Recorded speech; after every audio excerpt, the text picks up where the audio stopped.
Donc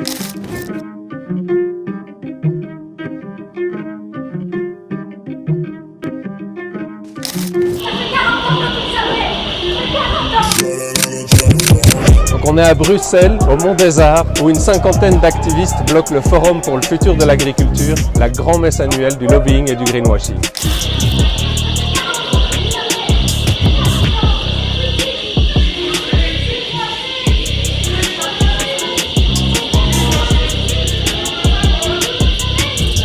Alors on a une cinquantaine d'activistes qui perturbent le Forum pour le futur de l'agrobusiness. Sur son site, ça se présente comme la rencontre entre l'agriculture et l'environnement. Mais quand on y regarde de plus près, on voit que les organisateurs ne sont autres que Hello, le lobby des grands propriétaires terriens européens, et Syngenta, une multinationale de l'agrochimie, producteur de pesticides.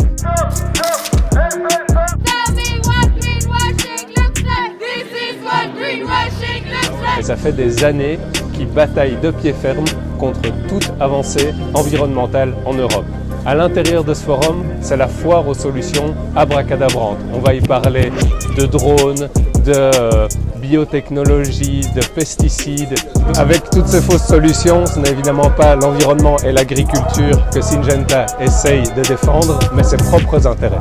Pour conserver sa position de force, Syngenta tient à se faire passer pour une championne de l'agriculture durable. Pourtant, en Europe, en Belgique, elle continue à produire des pesticides dont l'usage est interdit sur nos sols parce que leur toxicité est avérée, et puis à les exporter à l'autre bout de la planète où elle pollue librement des environnements, où elle empoisonne des productrices et des producteurs. Si aujourd'hui 50 activistes doivent faire usage de leur corps pour perturber un tel événement, c'est pour pallier aux défaillances de nos propres gouvernements.